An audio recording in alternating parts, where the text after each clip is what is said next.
S'il vous plaît, s'il vous plaît. Ah oui, si tu descends dans la poubelle, mais nous allons te... Non, la guerre, c'est pas la poubelle. Mais la guerre, mais tu le dis, c'est faux ce que tu dis. C'est pas faux, c'est vrai. Pourquoi tu ne le dis pas à Soro Guillaume? C'est vrai. Ce sont des leaders politiques je parle de l'image que vous voulez donner de la femme. On va le laisser terminer. On va le laisser terminer. Ils sont comme ça. Ils menacent. C'est le RDR. Ils menacent. On va le laisser terminer. On va le laisser terminer. S'il vous plaît. Ils sont habitués à ça. On va le laisser terminer très rapidement. Ils menacent. S'il vous plaît. On va le laisser terminer. S'il y a des menaces, non, ça va. Non, on va le laisser terminer. On n'a pas les moyens de faire la violence. Mais non, on ne comprend pas. Pourquoi ces messieurs et ces dames sont en train de se disputer? Rembobine, frère, s'il te plaît, rembobine pour qu'on puisse comprendre. Je ne comprends pas du tout.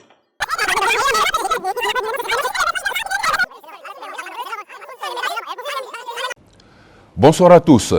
Pour ce deuxième numéro de Au cœur du débat, version deuxième tour de l'élection présidentielle, nous recevons des femmes pour parler précisément du sort que chacun des deux candidats réserve à la femme ivoirienne dans son projet de société. Et pour le candidat du RDR, soutenu par le RHDP, nous recevons Dr Raymond Kofi et Madame Kandia Kamara.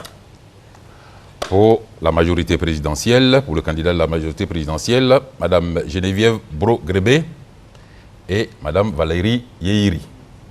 Bonsoir mesdames. Bienvenue dans le grand talk spécial consacré à la Côte d'Ivoire. Aujourd'hui, nous parlerons essentiellement de jeunesse avec l'ensemble de nos invités. À ma droite, Monsieur Konaté Navigué, directeur national de campagne chargé de la jeunesse du candidat Afi N'Guessan. Monsieur Konaté Navigué, bonsoir. Bonsoir.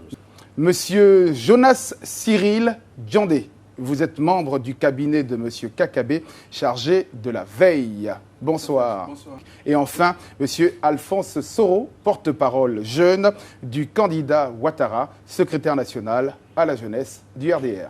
Bonsoir. Bonsoir, monsieur. Reprenons au début.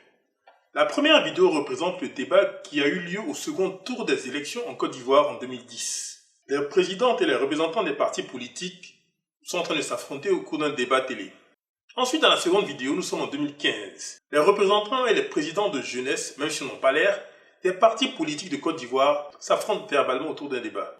Ici, l'argument qui est utilisé est l'argumentum ad personam, qu'on confond généralement avec l'argumentum ad hominem. Petit cours rapide. Par hominem, on désigne les propos qui traitent de notre interlocuteur selon son titre, ses statuts, ses engagements, ses déclarations.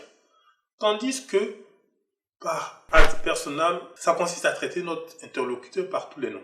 Prenons un exemple. Si on s'aperçoit que l'adversaire est supérieur et que l'on ne va pas gagner le débat, il faut tenir des propos désobligeants, blessants et grossiers. Être désobligeant, cela consiste à quitter le sujet de la querelle pour passer à une attaque de l'adversaire. On s'attaque à sa manière d'être, à ce qu'il est.